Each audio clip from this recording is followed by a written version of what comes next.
Hello बच्चों, कैसे हैं आप लोग। आशा करती हूँ कि आप सभी अच्छे होंगे। बच्चों, शुरू करते हैं आज का अध्याय, हार की जीत।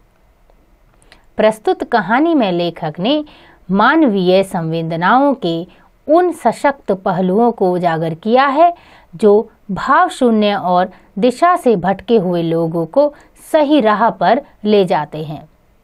यह कहानी बाबा भारती और डाकू खड़क सिंह की है, जिसमें भारती के एक वाक्य से डाकू का हृदय बदल जाता है। संत की बात सुनकर किस डाकू का मन बदला था, उसका नाम व संत का नाम लिखिए। बच्चों, कहानी पढ़ने के बाद आपको यहाँ लिखना है कि संत की बात सुनकर किस डाकू का मन बदला। आइए शुरू करते हैं कहानी, हार की जीत। माँ को अपने बेटे और किसान को अपने लहलहाते खेत देखकर जो आनंद प्राप्त होता है, वही आनंद बाबा भारती को अपना घोड़ा देखकर आता था। भगवत भजन से जो समय बचता, वह घोड़े को अर्पण हो जाता। वह घोड़ा बड़ा सुंदर था और बड़ा बलवान। इसके जोड़ का घोड़ा सारे इलाके में न था। बाबा भारती उसे सुल्तान कहकर पुकारते, अपने हाथ से दाना खिलाते और देख देख कर प्रसन्न होते थे। बाबा भारती गांव से बाहर एक छोटे से मंदिर में रहते और भगवान का भजन करते थे। मैं सुल्तान के बिना नहीं रह सकूंगा, उन्हें ऐसी भ्रांति सी हो गई थी। वे उसकी चाल पर लट्टू थे। कहते, ऐसा चलता है जैसे मोर घन घटा देख कर नाच रहा हो। जब तक संध्या समय सुल्तान पर चढ़कर 8-10 मील का चक्कर ना लगा लेते, तब तक उन्हें चैन ना आता। खड़क सिंह इस इलाके का प्रसिद्ध डाकू था। लोग उसका नाम सुनकर कांपते थे। होते होते सुल्तान की कीर्ति उसके कानों तक भी पहुंची। उसका हृदय उसे देखने के लिए अधीर हो उठा। वह एक दिन दोपहर के समय बाबा भारती के पास पहुंचा और नमस्कार करके बैठ गया। बाबा भारती ने पूछा, खड़क सिंह क्या हाल है। खड़क सिंह ने सिर झुकाकर उत्तर दिया, आपकी दया है। कहो इधर कैसे आ गए। सुल्तान की चाह खींच लाई। विचित्र जानवर है, देखोगे तो प्रसन्न हो जाओगे। मैंने भी बड़ी प्रशंसा सुनी है। उसकी चाल तुम्हारा मन मोह लेगी। कहते हैं देखने में भी बड़ा सुंदर है।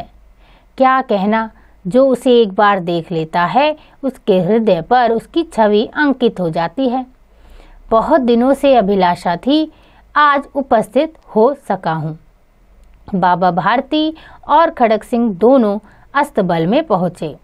बाबा ने घोड़ा दिखाया घमंड से, खड़क सिंह ने घोड़ा देखा आश्चर्य से। उसने सहस्त्रों घोड़े देखे थे, परंतु ऐसा बांका घोड़ा उसकी आंखों से कभी न गुजरा था। सोचने लगा, भाग्य की बात है, ऐसा घोड़ा खड़क सिंह के पास होना चाहिए था। इस साधु को ऐसी चीज़ों से क्या मतलब। कुछ देर तक आश्चर्य से चुपचाप खड़ा रहा। इसके पश्चात हृदय में हलचल होने लगी। बालकों की तरह अधीरता से बोला, परंतु बाबा जी, इसकी चाल न देखी तो क्या देखा। बाबा जी मनुष्य ही थे। अपनी वस्तु की प्रशंसा दूसरे के मुख से सुनने के लिए उनका हृदय अधीर हो गया। घोड़े को खोलकर बाहर लाए। उसकी चाल देखकर खड़क सिंह के हृदय पर मानो सांप लौट गया। वह डाकू था और जो वस्तु उसे पसंद आ जाए, उस पर वह अपना अधिकार समझता था। उसके पास बाहुबल था और आदमी भी थे। जाते जाते बोला, बाबा जी, मैं यह घोड़ा आपके पास ना रहने दूंगा। बाबा भारती डर गए। अब उन्हें रात में नींद ना आती थी। सारी रात अस्तबल की रखवाली में कटने लगे। प्रति क्षण खड़क सिंह का भय लगा रहता, परंतु कई मास बीत गए और वह न आया। यहाँ तक कि बाबा भारती कुछ असावधान हो गए और इस भय को स्वप्न की तरह मिथ्या समझने लगे। संध्या का समय था। बाबा भारती सुल्तान की पीठ पर सवार होकर घूमने जा रहे थे। इस समय उनकी आंखों में चमक और मुख पर प्रसन्नता थी। कभी घोड़े के शरीर को देखते, कभी रंग को, और मन में फूले ना समाते थे। सहसा एक ओर से आवाज आई, ओ बाबा, इस कंगले की बात भी सुनते जाना। आवाज में करुणा थी। बाबा ने घोड़े को थाम लिया। उतर कर देखा, एक अपाहिज वृक्ष की छाया में पड़ा कराह रहा है। बोले, क्यों, तुम्हें क्या कष्ट है? अपाहिज ने हाथ जोड़कर कहा, बाबा, मैं दुखिया हूँ, मुझ पर रहम करो। राम वाला यहाँ से 3 मील है, मुझे वहाँ जाना है। घोड़े पर चढ़ा लो, परमात्मा तुम्हारा भला करेगा। वहाँ तुम्हारा कौन है? दुर्गादत्त वैद्य का नाम आपने सुना होगा, मैं उनका सौतेला भाई हूँ। बाबा भारती ने घोड़े से उतरकर अपाहिज को घोड़े पर सवार कर लिया और स्वयं उसकी लगाम पकड़कर धीरे धीरे चलने लगे। सहसा उन्हें एक झटका सा लगा और लगाम हाथ से छूट गई। उनके आश्चर्य का ठिकाना न रहा जब उन्होंने देखा कि अपाहिज घोड़े की पीठ पर तन कर बैठा है और घोड़े को दौड़ाए लिए जा रहा है। उनके मुख से भय, विस्मय और निराशा से मिली हुई चीख निकल गई। वह अपाहिज डाकू खड़क सिंह था। बाबा भारती कुछ देर चुप रहे और उसके पश्चात कुछ निश्चय करके पूरे बल से चिल्लाकर बोले, जरा ठहर जाओ। खड़क सिंह ने उनकी आवाज़ सुनकर घोड़ा रोक लिया और उसकी गर्दन पर प्यार से हाथ फेरते कहा, बाबा जी, यह घोड़ा अब न दूंगा।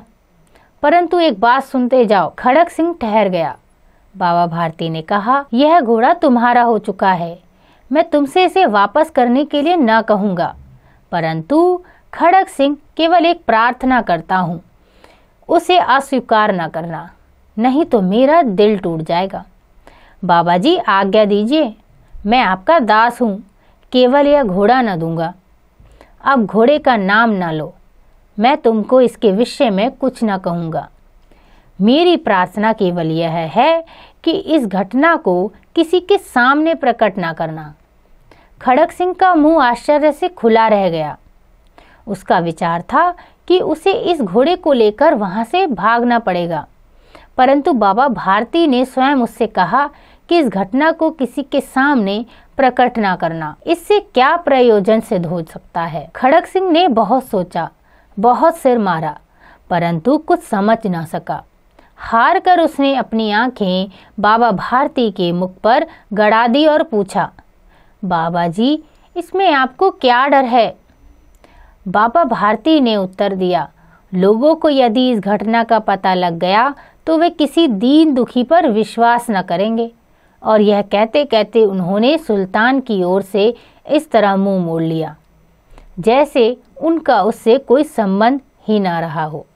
बाबा भारती चले गए, परंतु उनके शब्द खड़क सिंह के कानों में उसी प्रकार गूंज रहे थे। कैसे ऊंचे विचार हैं, कैसा पवित्र भाव है। उन्हें इस घोड़े से प्रेम था। उसे देखकर उनका मुख फूल की तरह खिल जाता था। कहते थे, इसके बिना मैं ना रह सकूंगा। इसकी रखवाली में वे कई रात सोए नहीं, भजन भक्ति न कर रखवाली करते रहे, परंतु आज उनके मुख पर दुख की रेखा तक न दिखाई पड़ती थी। उन्हें केवल यह ख्याल था कि कहीं लोग दीन दुखियों पर विश्वास करना ना छोड़ दें। ऐसा मनुष्य मनुष्य नहीं, देवता है। रात्रि के अंधकार में खड़क सिंह बाबा भारती के मंदिर पहुंचा। चारों ओर सन्नाटा था। आकाश में तारे टिमटिमा रहे थे। थोड़ी दूर पर गांव के कुत्ते भौंक रहे थे। मंदिर के अंदर कोई शब्द सुनाई न देता था। वह धीरे धीरे अस्पल के फाटक के पास पहुंचा। फाटक चौपट खुला था। किसी समय वहां बाबा भारती स्वयं लाठी लेकर पहरा देते थे, परंतु आज उन्हें किसी चोरी या किसी डाके का भय न था। खड़क सिंह ने आगे बढ़कर सुल्तान को उसके स्थान पर बांध दिया और बाहर निकलकर सावधानी से फाटक बंद कर दिया। इस समय उसकी आंखों में नेकी के आंसू थे। रात्रि का तीसरा पहर बीत चुका था। चौथा पहर आरंभ होते ही बाबा भारती ने अपनी कुटिया से बाहर निकल ठंडे जल से स्नान किया। उसके पश्चात इस प्रकार जैसे कोई स्वप्न में चल रहा हो उनके पांव अस्तबल की ओर बढ़े, परंतु फाटक पर पहुंचकर उसको अपनी भूल प्रतीत हुई। साथ ही घोर निराशा ने पांवों को मन भर का भारी बना दिया। वे वहीं रुक गए। घोड़े ने अपने स्वामी के पांव की चाप को पहचान लिया और जोर से हिनहिनाया। अब बाबा भारती आश्चर्य और प्रसन्नता से दौड़ते हुए अंदर घुसे और अपने प्यारे घोड़े के गले से लिपटकर इस प्रकार रोने लगे मानो कोई पिता बहुत दिन से बिछड़े हुए पुत्र से मिल रहा हो। वे बार बार उसकी पीठ पर हाथ फेरते, बार बार उसके मुंह पर थपकियां देते। फिर वे संतोष से बोले, अब कोई दीनहीनियों की सहायता से मुंह ना मोड़ेगा। यह कहानी लिखी है सुदर्शन जी ने। तो देखा बच्चों, इस कहानी से हमें क्या शिक्षा मिली कि जब हम किसी वस्तु, किसी जानवर या किसी व्यक्ति से बहुत प्रेम करते हैं तो उनसे हमें कोई दूर नहीं कर सकता। आपने सीखा, अच्छी और प्रेरणादायी बातें किसी के भी जीवन की दिशा को सही रूप दे देती हैं, इसलिए सत्संगति को अपनाना चाहिए। मतलब बच्चों, जब हम किसी को अच्छी या प्रेरणा देने वाली बातें कहते हैं तो सामने वाला उन्हें सुनकर ग्रहण कर लेता है और उससे अपनी आदत सुधार लेता है। आने वाले समय में वह ऐसी कोई बुरी आदत नहीं अपनाता जिससे उसका कोई नुकसान हो। आशा करती हूँ कि आपको यह अध्याय समझ आ गया होगा। इसका अभ्यास आप स्वयं कीजिएगा।